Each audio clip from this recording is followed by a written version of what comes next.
The race for governor is tightening in Maryland. The latest Baltimore Sun poll shows Lieutenant Governor Anthony Brown with a slight lead over Republican Larry Hogan.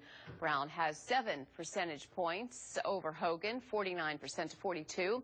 8% of the voters, though, according to this poll, still undecided. The poll conducted October 4th to October 8th and has a margin of error of 3.5 percentage points.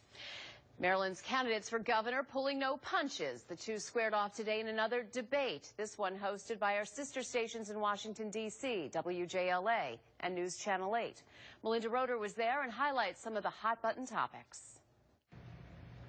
The economy is a mess, and everyone in Maryland seems to know it except you. Republican Larry Hogan is taking shots at Maryland's track record on unemployment and government spending, prompting Democrat Anthony Brown to promise no new taxes. I don't see the need, nor as governor, will I raise taxes in a Brown-Ullman administration. But under the O'Malley-Brown administration, our state saw 40 consecutive tax increases. They've never met a tax they didn't like or one they didn't hike. The conversation quickly turned to talk of Maryland's health care exchange, the faulty rollout, and $288 million spent on that website. The lieutenant governor is one of the few real responsibilities he had over the past 8 years, and he failed miserably.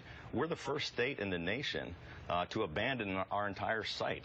And it's been a debacle. It's probably the biggest boondoggle in state history. I've said that everyone involved with standing up the exchange has responsibility, and that includes me. But it was Brown who came out swinging on another hot-button topic, gun control. His campaign ads have attacked Hogan for not supporting an assault weapons ban. Hogan says the bill didn't address mental health matters. In spite of the commercials I've been seeing, I don't want assault weapons in the schoolyards or in the shopping carts. Brown tried to emphasize his stance on increasing funding for schools. You will see in a Brown-Ullman administration that education is a top priority, and top of that list of that education priority is expanding education. While Hogan focused mainly on money. This election decision is about the state of our economy.